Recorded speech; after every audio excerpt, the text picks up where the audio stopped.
your thoughts generally on the Challenge Cup, and then obviously it's a pretty difficult start, very difficult draw that you have, but just wondering your thoughts generally on it. Well, look, we're very happy to be in the Challenge Cup from the point of view, the fact that we get to play in a competition where we can play in knockout rugby is brilliant. Of course, we'd love to have been in the Champions Cup, but unfortunately for us, we were one spot off that, so missed out. But the prize is a great fixture against Harlequins, who are probably the strongest team in the draw. And something that's really gonna challenge us. In terms of the Challenge Cup as a whole, I'm very aware of it. I played and coached in the Challenge Cup over a number of years, and was involved in a number of quarterfinals and semi-finals. We never ended up getting to a final, but I loved the competition, and I have a lot of fond memories of it. To your point on the opportunity, it's brilliant, Orla. It's brilliant to be able to play playoff rugby, and it was pretty heartbreaking to be watching the final at the weekend. It would have been nice to be able to play another playoff in the competition we've just had, given the effort and the wins that we put into it. But it is what it is, and everybody understands that, and we turn a new page, and we've got 2 competitions to look forward to, and that's where we'll turn our focus. We spoke to Marty a couple of weeks back, and he was talking about how good it was for Leinster whenever they won the Amlin, as it was back then in 2015.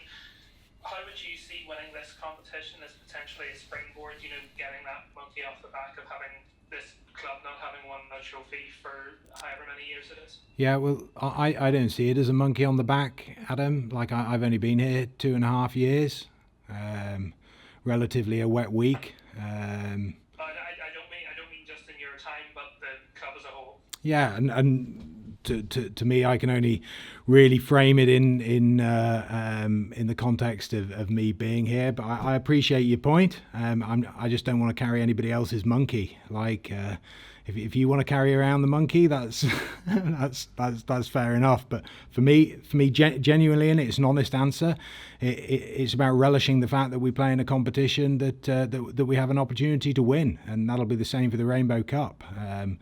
We'll go out there and compete, and ultimately there can only be one winner of all those competitions. Like, we've got 16 teams in the Challenge Cup, and that makes for a very, very difficult contest. We happen to be playing one of the best teams in it in the round of 16, and even winning that game in and of itself will be a big success if we can manage it.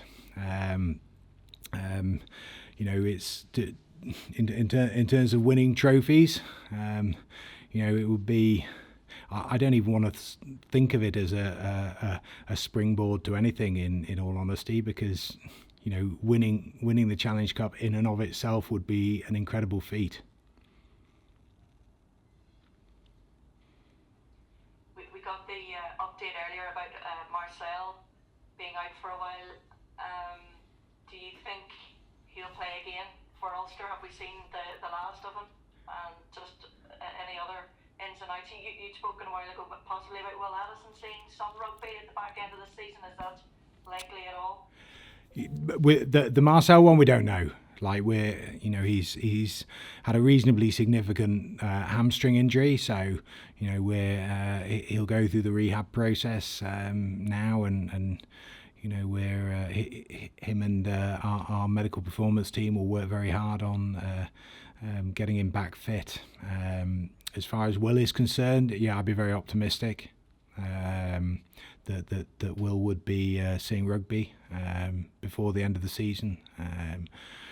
I think it's like, no, it won't be this weekend. All I know, Angus Curtis might see a bit of rugby in the A game this weekend, which is absolutely fantastic news given the horrendous nature of the injury that he suffered, and we'll see how it goes, but it looks as if he might see some rugby, and I'm absolutely stoked for the young fella, because that has been a really, really tough journey given the nature of the injury, and it really was a horrible injury. And he's a very brave young man, a very persistent young man, and to get him back in training has been brilliant.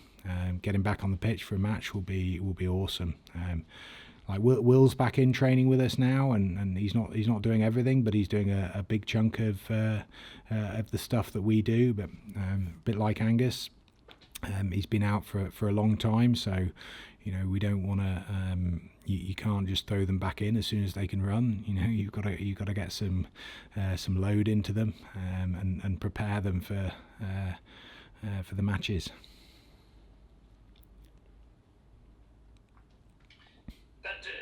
Quickly, who's the A fixture against? And the main question, Quins are a team that you are familiar with from last season, but what have you made of them this season, specifically, really since the start of December or the turn of the year? The A fixture is going to be a little double header with Munster and Leinster down in the HPC. So I think we're doing 40 minutes against each of them. So Quins, Quins are a really good team. They're third in the league, I think now. They obviously lost very narrowly and will have been disappointed away from home at the league leaders in Bristol. It was a very tight game, which I'm sure they feel they should have won. They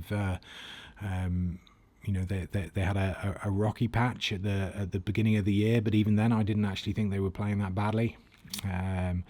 They've got a solid foundation of some really good senior players, and I know they've talked about getting back to the DNA of the club, and that's what it looks like. They're playing the way that Harlequins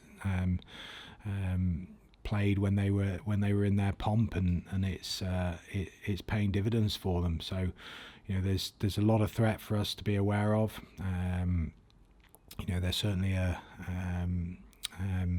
playing better than they played when we played them last year, and I thought they were a good team last year.